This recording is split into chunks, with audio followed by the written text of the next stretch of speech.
नमस्कार, देवभूमि देख रहे हैं आप और आपके साथ मैं हूं अंशिका पाठक। उत्तराखंड में विधानसभा चुनाव 2022 की सरगर्मियां तेज हो गई हैं। इसी कड़ी में शनिवार को बीजेपी के राष्ट्रीय अध्यक्ष जेपी नड्डा उत्तराखंड के दौरे पर पहुंचे और हरिद्वार से विजय संकल्प यात्रा का उन्होंने शुभारंभ किया। ये यात्रा हरिद्वार जिले की सभी विधानसभा सीटों में जाएगी। उसके बाद यात्रा गढ़वाल की विधानसभा सीटों में जाएगी।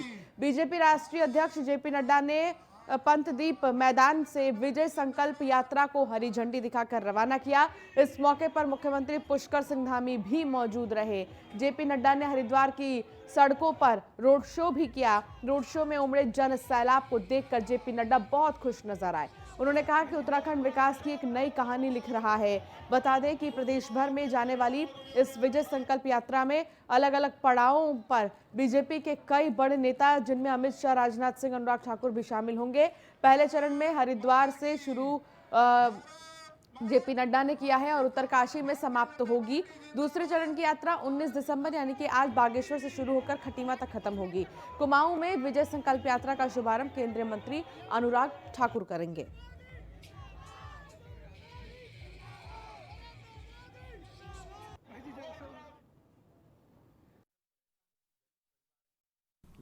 हमारी पार्टी का विजय संकल्प अभियान यहाँ से प्रारंभ होना है और माननीय राष्ट्रीय अध्यक्ष जी जगत प्रकाश नड्डा जी, उनके मार्गदर्शन में आज यहाँ से यात्रा प्रारंभ होगी। और जिस प्रकार से माननीय प्रधानमंत्री जी के नेतृत्व में आज उत्तराखंड के अंदर चहुमुखी जो काम हुए हैं, जिसके बारे में कभी कोई सोचता भी नहीं था, चाहे आज हम केदारपुरी की बात करें या आने वाला हमारा जो बद्रीनाथ धाम का जो मास्टर प्लान है, या हम आज गंगोत्री यमुनोत्री की बात करें, 4 धाम यात्रा, ऑल वेदर रोडों की बात करें, भारतमाला श्रृंखला की बात करें, सारे के सारे ऐसे काम, चाहे हम आज जो हमारा हवाई अड्डा है देहरादून का, उस हवाई अड्डे की विस्तारीकरण की बात करें, या पंतनगर में ग्रीनफील्ड एयरपोर्ट की बात करें, या कुमाऊं से गढ़वाल को जोड़ने वाली सड़कों की बात करें, दिल्ली को जाने वाली सड़कों की बात करें, चारों दिशाओं में तेजी से काम। हम ही का नाम को लेकर आज हम पूरे उत्तराखंड में चुनाव प्रचार का बिगुल बजा रहे हैं। 60 से ज़्यादा सीटें जीतने का लक्ष्य है। ये इस बात का सबूत है कि आज का ये जन समूह जो है वो भारतीय जनता पार्टी के साथ खड़ा है। माननीय जगत प्रकाश नड्डा जी को सुनने के लिए, माननीय पुष्कर सिंह धामी को सुनने के लिए इस विजय संकल्प यात्रा में शामिल हुआ। रूप से भारतीय जनता पार्टी 60 से ज़्यादा सीटें जीतेगी और ये एक संकल्प लेकर कार्यकर्ता जाएंगे और क्षेत्र के अंदर अपना बिगुल बजाएंगे। आज देखिए किस तरह से उत्साह है कार्यकर्ताओं। तो भारतीय जनता युवा मोर्चा के प्रदेश अध्यक्ष कुंदन लटवाल और भाजयुमो की राष्ट्रीय महामंत्री नेहा जोशी ने संयुक्त प्रेस कॉन्फ्रेंस कर बताया कि भारतीय जनता युवा मोर्चे के राष्ट्रीय अध्यक्ष तेजस्वी सूर्या 2 दिवसीय उत्तराखंड दौरे पर आ रहे हैं, जिसमें उनका रोड शो है। देहरादून में निकाला जाएगा रोड शो और जगह जगह कार्यकर्ता द्वारा उनका स्वागत भी किया जाएगा। कुंदन लटवाल के मुताबिक तेजस्वी सूर्या गढ़वाल और कुमाऊं के पदाधिकारियों के साथ बैठक करेंगे, साथ ही प्रबुद्ध युवा संवाद कार्यक्रम में हिस्सा लेंगे।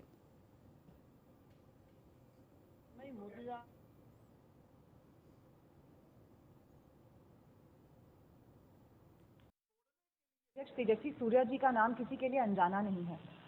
युवा होने के साथ साथ उन्होंने अपनी जो उनकी जिस तरीके से वो भाषण देते हैं, बहुत ही सुंदर भाषण देते हैं। पार्लियामेंट में जो उनके भाषण हैं वो युवाओं के बीच में बहुत पॉपुलर होते हैं। धर्म के इश्यू पर बोलते हैं, राष्ट्रवाद पर बोलते हैं और युवाओं में उनके दिलों में उन्होंने एक अलग जगह बनाई है। और पहाड़ में भी मैंने देखा है कि जहाँ भी मैं जाती हूँ तो तेजस्वी सूर्या जी का जो एक पॉपुलैरिटी है वो बहुत ज़्यादा है। तो पहली बार देवभूमि उत्तराखंड में उनका आगमन हो रहा है, तो जाहिर है कि पूरे प्रदेश का जो युवा मोर्चा है बहुत उत्साहित है। हमारे जो मेंबर ऑफ पार्लियामेंट हैं और सबसे कम उम्र के जो हमारे member of parliament Tejasvi Surya जी हैं और हमारे राष्ट्रीय अध्यक्ष हैं, उनका उत्तराखंड का 2 दिन का प्रवास उत्तराखंड में होना है, जिसमें उनकी सांगठनिक बैठक रहेगी रोड शो के माध्यम से और सांगठनिक बैठकों के माध्यम से, और उसके बाद शाम को यूथ कैन लीड के माध्यम से वो यहाँ के जो प्रोफेशनल लोग हैं, अपने अपने फील्ड के जो हीरो हैं, उनसे जुड़ने का काम करेंगे। दूसरे दिन टपकेश्वर महादेव दर्शन के साथ 2000 से ज़्यादा युवक युवतियों के साथ युवा संवाद के माध्यम से जुड़ेंगे और उसके बाद डोईवाला में 2000 नए मतदाताओं को जोड़ने का काम हमारे युवा राष्ट्रीय अध्यक्ष जी के द्वारा, युवा सांसद के द्वारा 2 दिन के अपने तो वही खबर रुड़की से, जहां बीजेपी छोड़ बीएसपी में जाएंगे सुबोध राकेश। गाजियाबाद में आयोजित कार्यक्रम में बीएसपी की सदस्यता लेंगे। 2017 में बीजेपी के टिकट पर भगवानपुर से चुनाव लड़ा था, तो गाजियाबाद में आयोजित कार्यक्रम में बीएसपी की वो सदस्यता लेंगे। चुनाव के पहले बीजेपी से बीएसपी में शामिल होंगे विधायक। बीजेपी छोड़ बीएसपी में जाएंगे सुबोध राकेश।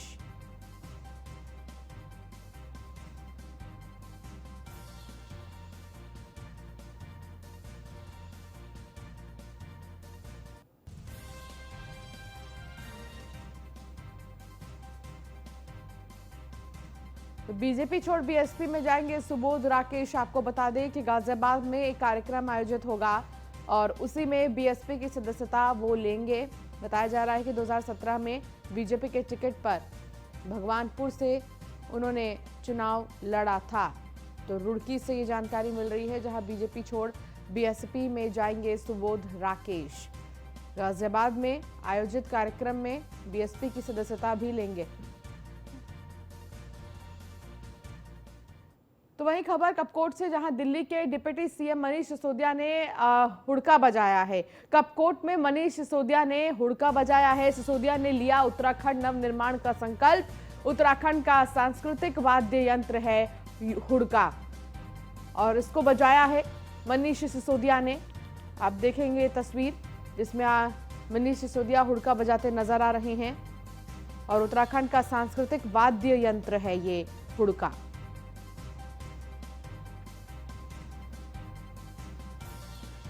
आम आदमी पार्टी के नेताओं ने प्रेस कॉन्फ्रेंस की है। काशीपुर, कोटद्वार, रुड़की और रानीखेत में प्रेस कॉन्फ्रेंस की है। नए जिलों की मांग को लेकर मीडिया से बात की है। 6 नए जिलों की मांग को लेकर, 6 जिलों की मांग पर बीजेपी कांग्रेस को दिक्कत क्यों है, आखिर ये सवाल किया गया है। 6 जिलों की मांग उत्तराखंड की जनता की मांग है। बीजेपी कांग्रेस ने जनता को सिर्फ और सिर्फ गुमराह किया है, ये आम आदमी पार्टी का कहना है।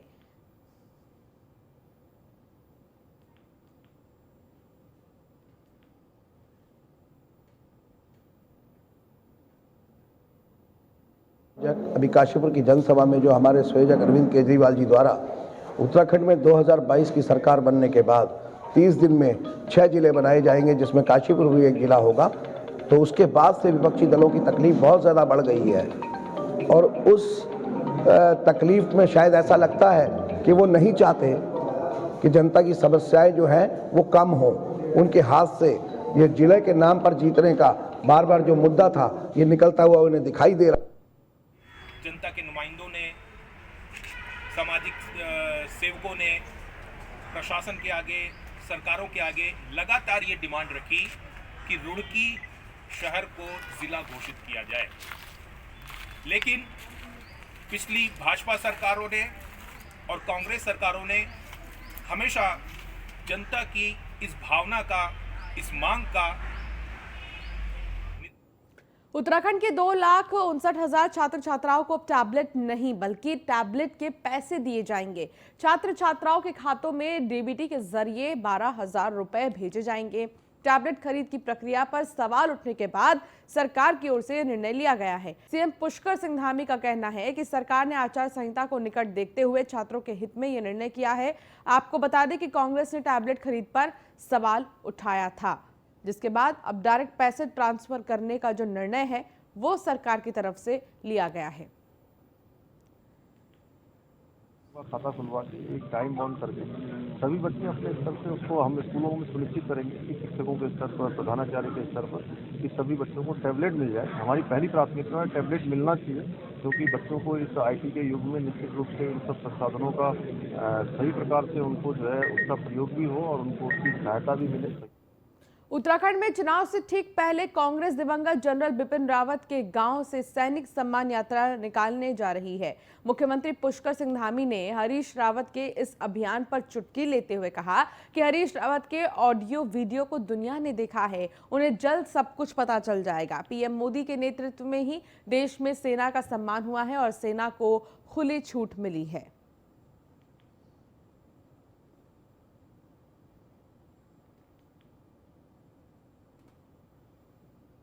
हैं कि हरीश रावत जी ने जो भी काम किए हैं अपने समय में और किस प्रकार का उनके सारे ऑडियो भी लोगों ने देखे हैं, वीडियो भी देखे हैं और उनकी सरकार भी देखी। मोदी जी के प्रधानमंत्री बनने के बाद जो सैनिकों का सम्मान हुआ है, सेना का मनोबल बढ़ा है और आज़ादी के बाद से लेकर अभी तक जिस प्रकार से चाहे सैनिकों के सामान खरीदने की बात हो, उनके बूट खरीदने की बात हो या सेना को खुली छूट देने की बात हो, ये स्वतंत्र भारत के इतिहास में पहली बार हो रहा है। और अब चुनाव के समय में ऐसी पार्टी जिनका आप नाम ले रहे हैं, जो सर्जिकल स्ट्राइक का जो है लोगों से, सेना से हिसाब मांगते थे, उसका सबूत मांगते थे, सेना हमारे जनरल रावत को जो गली का गुंडा कहते थे, जो हमारे स्वाभिमान है, तो आप उनके बारे में स्वयं अंदाजा लगा सकते हैं कि आप चुनाव के समय में राजनीति के लिए उनके बड़े बड़े चित्रों का भी लोग प्रयोग। तो वहीं मुख्यमंत्री पुष्कर सिंह धामी ने शनिवार को उत्तराखंड सचिवालय बैडमिंटन क्लब की ओर से आयोजित अंतर विभागीय बैडमिंटन प्रतियोगिता का शुभारंभ किया। इस दौरान उन्होंने उत्तराखंड सचिवालय बैडमिंटन क्लब की पत्रिका प्रयास का विमोचन भी किया है।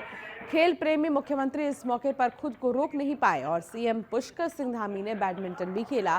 तस्वीरों में आप देख सकते हैं। इस अवसर पर उन्होंने उत्तराखंड सचिवालय बैडमिंटन क्लब की पत्रिका प्रयास का विमोचन भी किया। साथ ही उन्होंने अंतर विभागीय बैडमिंटन प्रतियोगिता में प्रतिभाग करने वाले सभी खिलाड़ियों को शुभकामनाएं दी।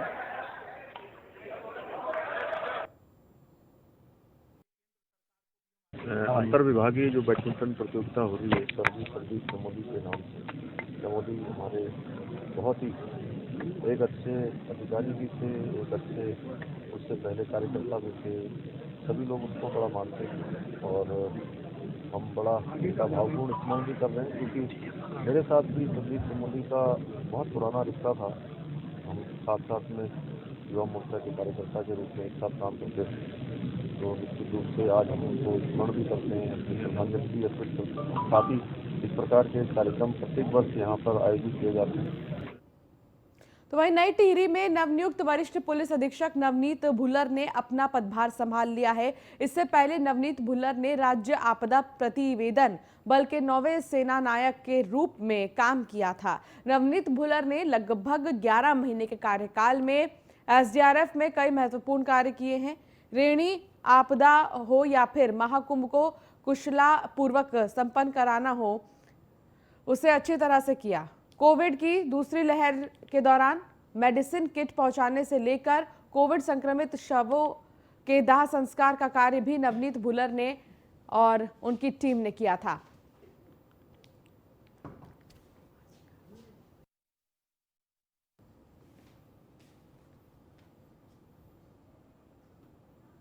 प्रदेश के युवाओं के लिए एक बड़ी खुशखबरी है। पुलिस विभाग में जल्द बड़े स्तर पर भर्ती होने वाली है। उत्तराखंड पुलिस में नई भर्तियों का शासनादेश जारी हो गया है। ऐसे में अब पुलिस विभाग में रिक्त पड़े 1521 कांस्टेबल और 197 सब इंस्पेक्टर पदों के लिए भर्ती का शासनादेश हो गया है। पुलिस मुख्यालय के अनुसार अब जल्द सभी भर्तियों के लिए विज्ञप्ति जारी किया जाएगा। उत्तराखंड सरकार ने शासनादेश जारी कर दिया है, जिसमें युवाओं के लिए खुशखबरी है और जितने भी पद खाली हैं उनको फौरन भरा जाएगा।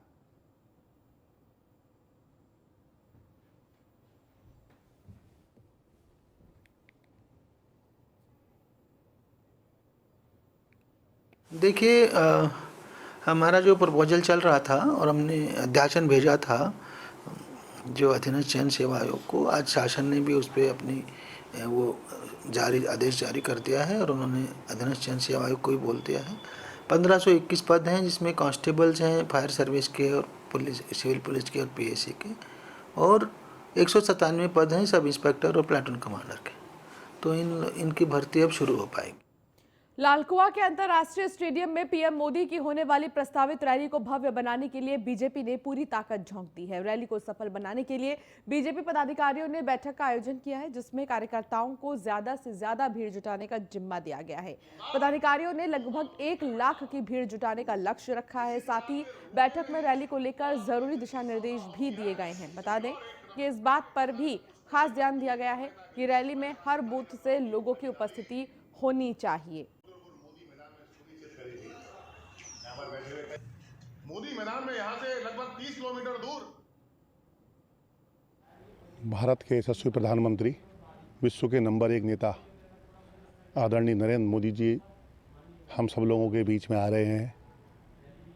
संभावित 30 तारीख को गोलापार इंटरनेशनल स्टेडियम में वो हम सब उत्तराखंड वासियों को और विशेषकर हम सब लोगों को अपना मार्गदर्शन देंगे। इस उत्तराखंड की जनता के बीच में अपना संवाद करेंगे। हम उनका स्वागत करते हैं, उनका अभिनंदन करते हैं और हम सब लोगों के लिए बड़ा सौभाग्य का विषय है कि आदरणीय नरेंद्र मोदी जी लंबे समय से हम सोचते थे कब हमारे ज़िले में आएंगे। नैनीताल ज़िले में आ रहे हैं, इसी विधानसभा क्षेत्र गोलापार में आ रहे हैं। प्रधानमंत्री नरेंद्र मोदी जी का अपने आप में एक बहुत बड़ा नाम है। उनके नाम से ही लोग हम जो तैयारी कर रहे हैं वो 1 लाख की भीड़ को मान करके चल रहे हैं, लेकिन हम ये भी व्यवस्था कर रहे हैं कि भीड़ बढ़ेगी, 1 लाख से ज़्यादा लोग आएंगे, उनकी व्यवस्था भी हमें बना कर रखनी होगी। क्योंकि हर मामले में नरेंद्र मोदी चूँकि देश के नहीं इस दुनिया के नेता बन गए हैं, हर आदमी की इच्छा है उनसे उनके विचार सुने, उनकी बातों। लालकुआं में नगर वासियों की सालों पुरानी मुराद सरकार ने पूरी कर दी है। सभी नगर वासियों को उनका मालिकाना हक देने की घोषणा सरकार ने कर दी है। तो वही क्षेत्र के विधायक नवीन चंद्र दुमका का कहना है कि पहले चरण में 10 लोगों को पट्टे वितरित किए जाने की तैयारी हो चुकी है, जिसके बाद नगर वासियों को भूमि का अधिकार मिल जाएगा। इसके अलावा अन्य सुविधाओं का लाभ भी लोगों को दिया जाएगा।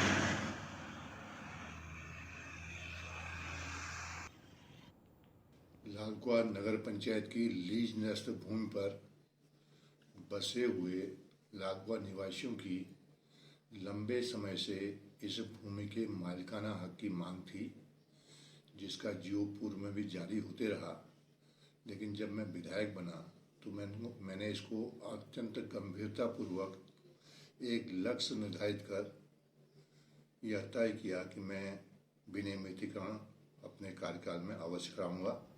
देहरादून में संपन्न हुई IMA की परेड में विकासखंड पाबो के कुई गांव के रहने वाले शुभम रावत ने लेफ्टिनेंट पद की शपथ ली थी, जिसके बाद वे पहली बार अपने गांव कुई पहुंचे, जहां उनका गांव वालों ने भव्य स्वागत किया। इस दौरान दर्जनों की संख्या में ग्रामीण लोगों ने लेफ्टिनेंट शुभम रावत का स्वागत करने के लिए यहां पर मौजूद रहे। लेफ्टिनेंट शुभम रावत ने कहा कि उन्हें अपने गांव आकर बहुत खुशी हो रही है। उन्होंने कहा कि जिस तरह से गांव पहुंचने पर गांव वालों ने उनका स्वागत किया, उसके लिए गांव वासियों का आभार व्यक्त करते हैं। लेफ्टिनेंट शुभम रावत ने पिता ने उनके कहा कि उनके लिए बड़े गर्व की बात है कि उनका बेटा सेना में लेफ्टिनेंट पद पर नियुक्त हुआ है। पिता होने के नाते सबसे बड़े गर्व की बात है ये। किसी भी पिता के लिए इससे बड़ी खुशी की बात कोई नहीं है। और रही जहाँ तक हम लोग मिट्टी से जुड़े हुए इंसान हैं, पिता हो काफ़ी टाइम हो गया वैसे गांव आए हुए। आता रहता हूँ बीच में, बट क्योंकि प्रिपरेशंस चल रही थी और अपनी ट्रेनिंग चल रही थी मेरी IMA में, तो उसकी वजह से गांव आ नहीं पाया था काफ़ी टाइम से। 1-1.5 साल 2 साल हो गए थे। अब आके गांव आया हूँ वापस, काफ़ी अच्छा लग रहा है क्योंकि ये मेरा घर है, यहीं से पढ़ा हुआ हूँ, स्कूलिंग यहीं से की हुई है 8 तक 9 तक। तो काफ़ी अच्छा लग रहा है अपने दादा दादी लोगों से मिलके। काफ़ी टाइम हो गया वैसे गांव आए हुए। आता रहता हूँ।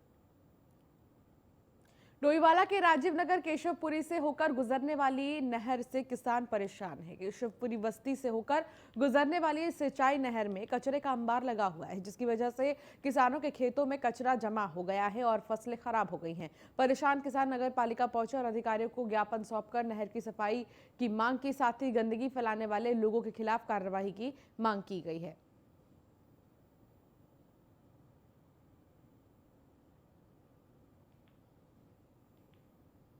ये जो हमारे खैरी धर्मूचक तेलीवाला की जो केशवपुरी बस्ती से होकर नहर जाती है, इसका मरम्मत का कार्य चल रहा था। 10 दिन से नहर में पानी नहीं था, तो आज किसान पानी बांधने के लिए वहाँ जब पहुँचे तो वहाँ देखा गया 1-1.5 किलोमीटर का जो एरिया है नहर का, वो पूरी तरह से केश बस्ती के लोगों द्वारा उसमें कूड़ा करकट फेंका गया है और पूरी नहर ब्लॉक है, जिसे हम अपनी समस्या लेकर यहाँ नगर पालिका में आए। तो यहाँ अधिकारियों से बात हो रही है, इसका जल्द से कोई सफाई हो उसकी, जिससे पानी हमारा सुचारू रूप से चले। और वहाँ पे नहर में जो हालत आज देखी गई है बहुत बुरी अपनी नियुक्ति की मांग को लेकर योग प्रशिक्षित बेरोजगारों ने आखिरकार लंबे धरने प्रदर्शन और आंदोलन के बाद सचिवालय कूच किया है। योग प्रशिक्षित बेरोजगारों का कहना है कि सरकार उन्हें लंबे समय से महज आश्वासन ही दे रही है, लेकिन अभी तक स्कूलों में भर्ती प्रक्रिया सरकार शुरू नहीं कर पाई है। तो वहीं सचिवालय से पहले ही पुलिस ने बैरिकेडिंग लगाकर युवा प्रशिक्षित बेरोजगारों को रोक दिया, जिसके चलते ही दोनों पक्षों में जमकर धक्का मुक्की भी हुई। हम योग शिक्षकों को नियुक्ति दे रहे हैं, तो उन्होंने तो घोषणा कर दी और अब हम 29 तारीख से माध्यमिक शिक्षा निदेशालय में धरने पर बैठे हैं। तो हमने वहाँ पर वो भी दिया था ज्ञापन, तो उन्होंने प्रस्ताव बनाकर शासन को भेज दिया सचिवालय में, और 2 दिसंबर को सचिवालय में पहुंच गया था हमारा प्रस्ताव। तो अभी तक उन्होंने उस पर कोई कार्रवाई नहीं की। हमारी फाइल पता नहीं कहाँ दबी हुई है। कोई बोल रहे हैं निजी अनुसचिव पे, अनुसचिव के पास जा रहे हैं, वहाँ पर सचिव पे भेज रहे हैं, तो अपर सचिव से बोले कि अनुभाग 1 में सब जगह हमने पता किया। हमारी योग की जो फाइल प्रस्ताव भेजा उस पर अभी तक कोई कार्यवाही नहीं की गई। वो हमें आश्वासन लिखित में या फिर हमारा जो है प्रस्ताव वहाँ पर पारित कर देते हैं, हम लोगों की नियुक्ति प्रक्रिया शुरू कर देते हैं, तो उनका ये वादा पूर्ण तो योग भूमि, देव भूमि और मोदी जी का स्पेशल तप भूमि, यहाँ पर अगर वो वादा पूरा कर देते हैं तो निश्चित तौर पर हम उनका जो है समर्थन और सहयोग करेंगे। और चलिए इस बुलेटिन में फिलहाल इतना ही। अब बने रहिए न्यूज़ 1 इंडिया के साथ। नमस्कार।